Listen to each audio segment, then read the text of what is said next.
الله الرحمن الرحيم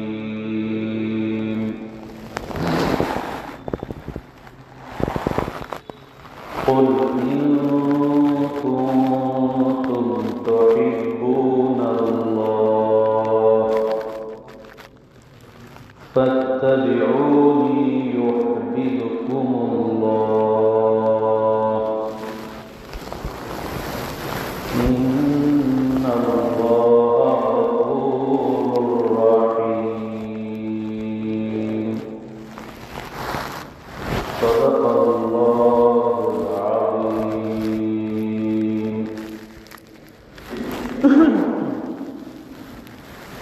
رب اشرح لي صدري ويسر لي أمري واحلل عقدة من لساني يفقهوا قولي رب اشرح لي صدري ويسر لي أمري واحلل عقدة من لساني يفقهوا قولي رب اشرح لي صدري ويسر لي أمري واحلل عقدة من لساني يفقهوا قولي نقش قدم نبی کے ہیں جنت کے راستے نقش قدم نبی کے ہیں جنت کے راستے اللہ سے ملاتے ہیں سنت کے راستے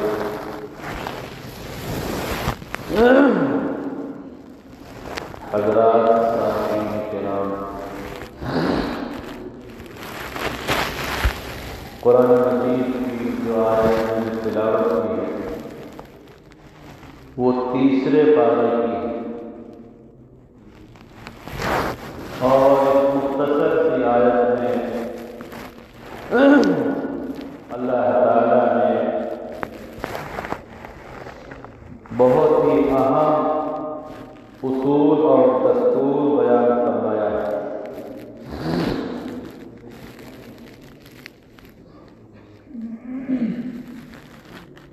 آج ہم یہ برابر دیکھ رہے ہیں اور یہ انسانی فطرت کا تقاضا ہے ہر آدمی یہ چاہتا ہے کہ ہم اللہ اور اللہ کے رسول کی مرضی کے مطابق زندگی گزاریں تاکہ اللہ ہم سے خوش ہو جائے اللہ ہم سے راضی ہو جائے دنیا میں ہمیں راحت مل جائے آخرت میں راحت مل جائے جہنم سے ہم بچ جائیں جنت ہمیں مل جائے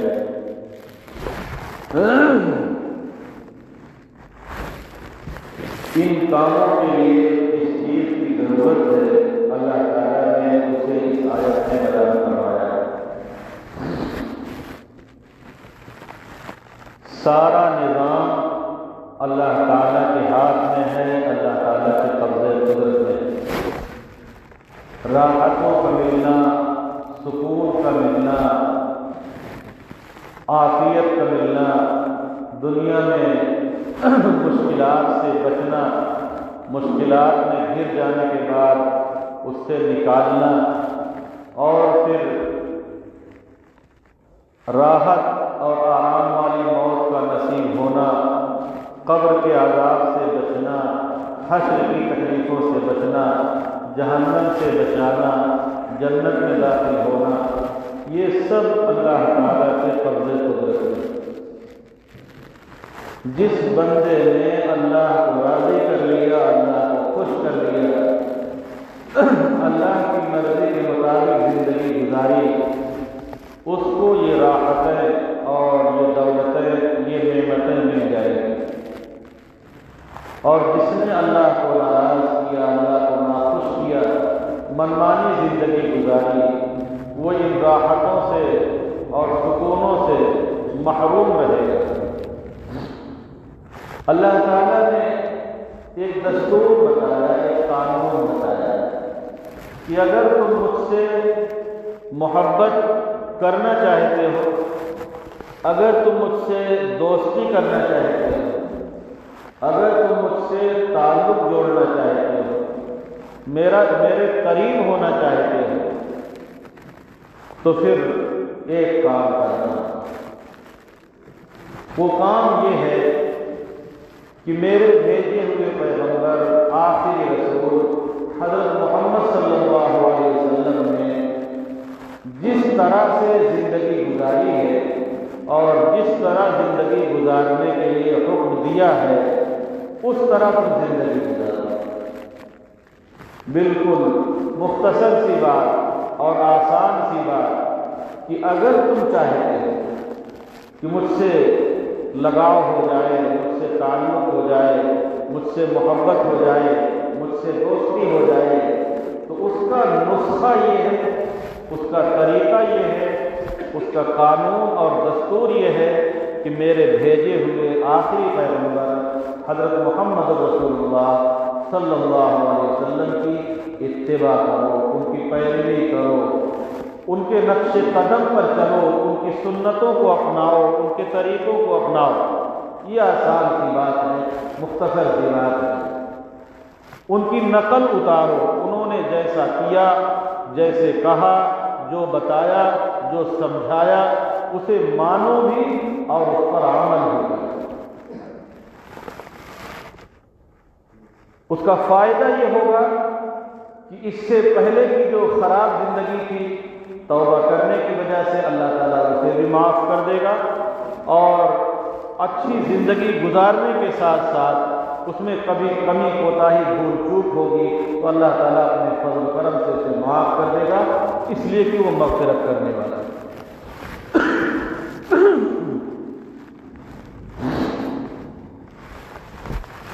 کوئی بھی انسان، کوئی بھی بندہ اپنی مرضی کے مطابق زندگی گزارے، اپنی مرضی کے مطابق عبادتیں کرے، اپنی مرضی کے مطابق اچھا کام کرے، تو جب تک وہ اللہ کے رسول کی مرضی کے موافق نہ ہوگا، اس وقت تک ہماری وہ عبادت، ہمارا وہ کام قابل قبول نہیں ہوگا۔ اس کو میں ایک مثال سے سمجھا دوں تو یہ بات آسان ہو جائے گی۔ آپ کے پاس کوئی کارخانہ ہے اور جو کام آپ کرتے ہیں اس کام کو کرنے کے لیے کسی نے آپ کو کوئی سیمپل دیا، نمونہ دیا کہ یہ سیمپل ہے، اس جیسا مجھے اتنا چاہیے، اس کے پیسے بھی طے ہو گئے۔ آپ نے وہ چیز بنائی، اپنے من سے بنائی، دل لگا کے بنایا، بہت اچھا بنایا، لیکن جس نے سیمپل دیا تھا، جیسا وہ چاہتا تھا، جیسی اس کی مرضی تھی، ویسا آپ نے نہیں بنایا۔ سامان بننے کے بعد اس نے دیکھا کہ یہ تو میرے سیمپل کے موافق نہیں ہے، یہ مجھے پسند نہیں ہے، آپ کی ساری محنت ضائع ہو جائے گی۔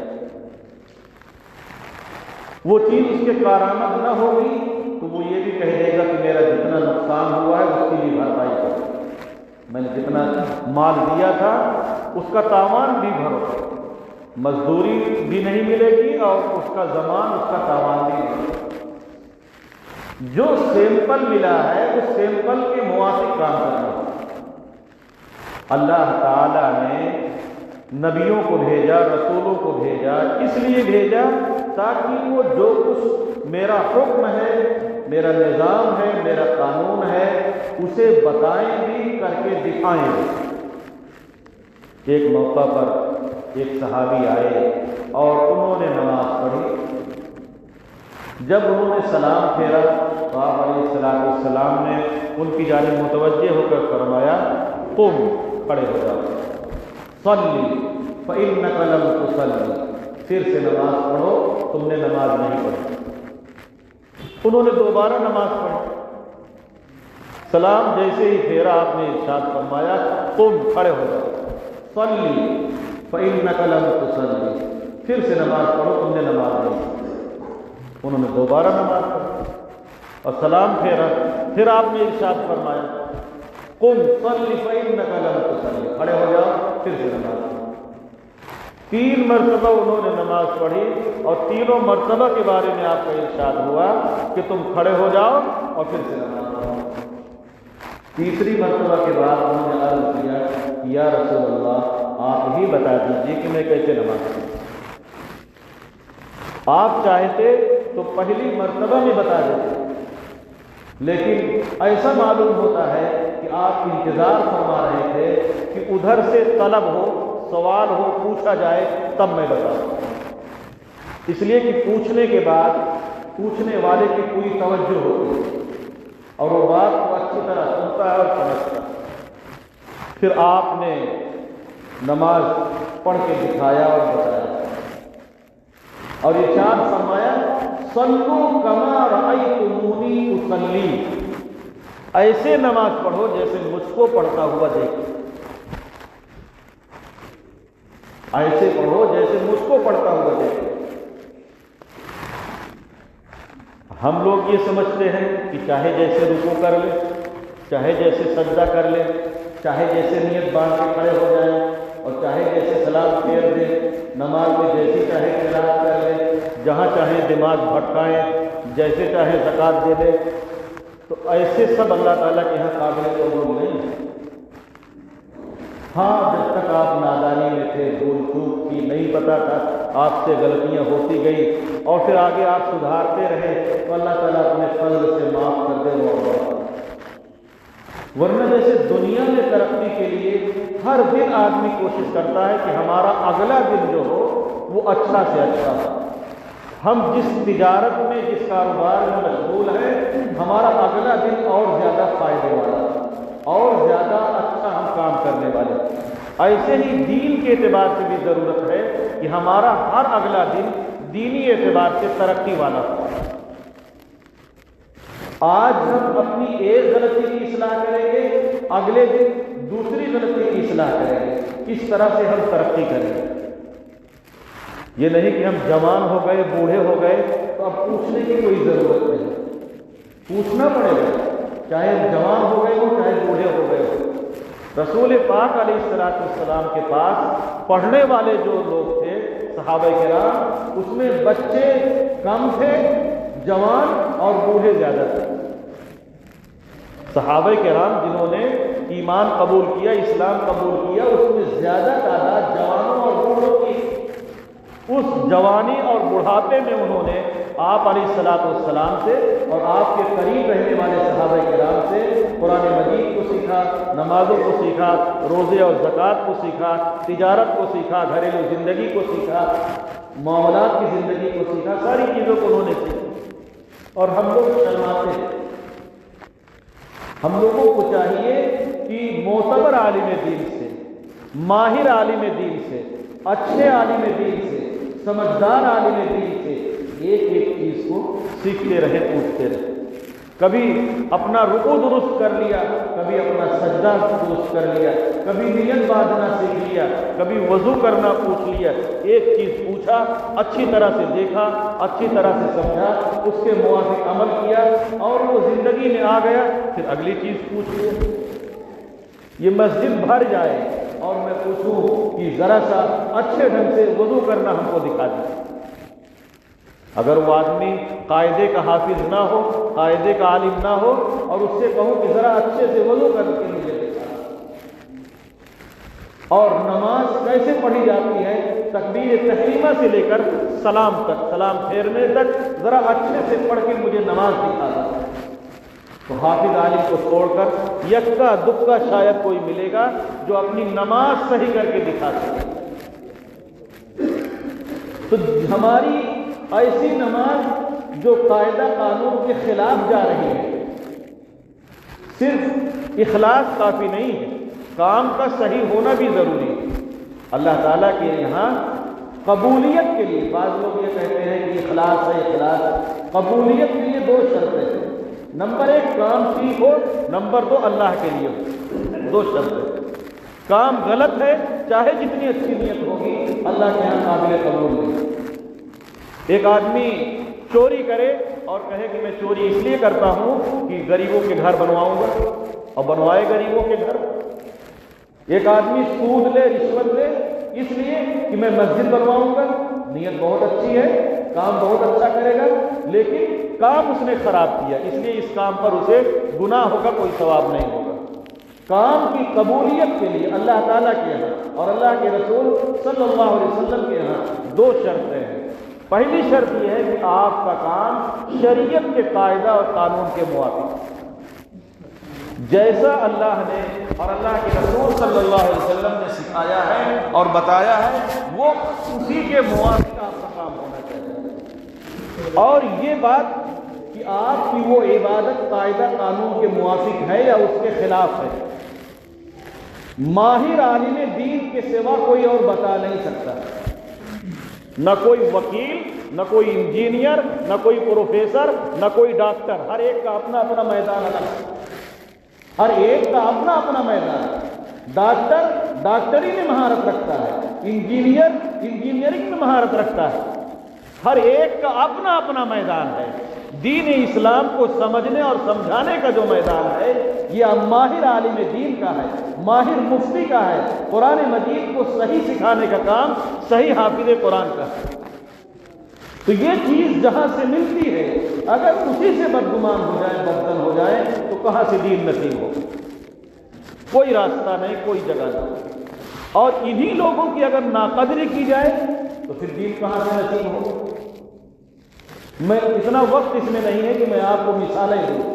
آپ مسجدوں کا حال، مدرسوں کا حال اور اس کے علاوہ اور جگہوں کا حال آپ دیکھ لیجئے۔ مسجد عالی شان ہوگی، پیشاب خانے میں ماربل لگے گا، لیکن مؤذن اور امام کو اتنے پیسے نہیں دیے جاتے کہ ان کا پیٹ بھر سکے۔ بتاؤ ایسی قوم کبھی ترقی کر سکتی؟ یہ ایک مسجد کا حال نہیں ہے۔ کیا آپ یہ چاہتے ہیں کہ یہ حافظ عالم بھی سب دکان کھول کے بیٹھ جائیں، سب ملازمت میں لگ جائیں، سب تجارت میں لگ جائیں؟ پھر آپ کو دین کون سکھائے گا؟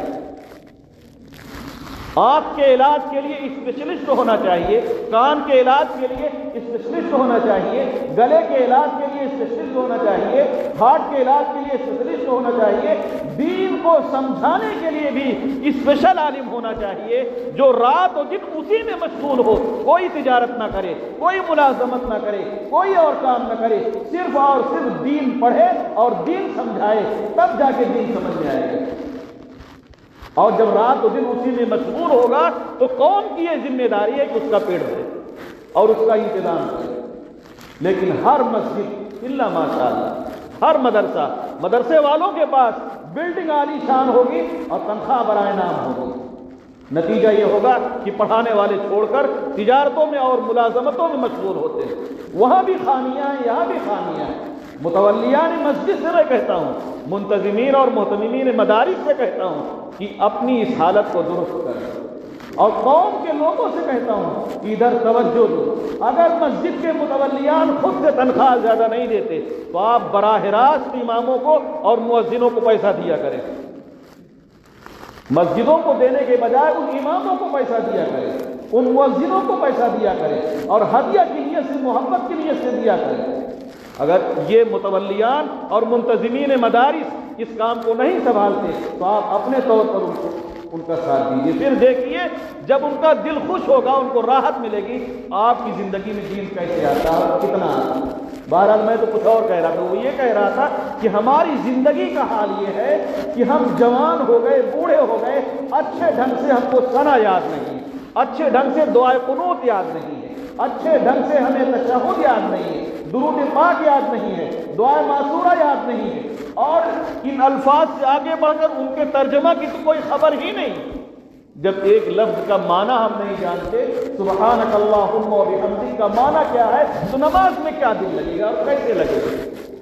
میں آپ حضرات سے یہ گزارش کروں گا کہ ایک ایک لفظ سیکھنے کی کوشش کریں،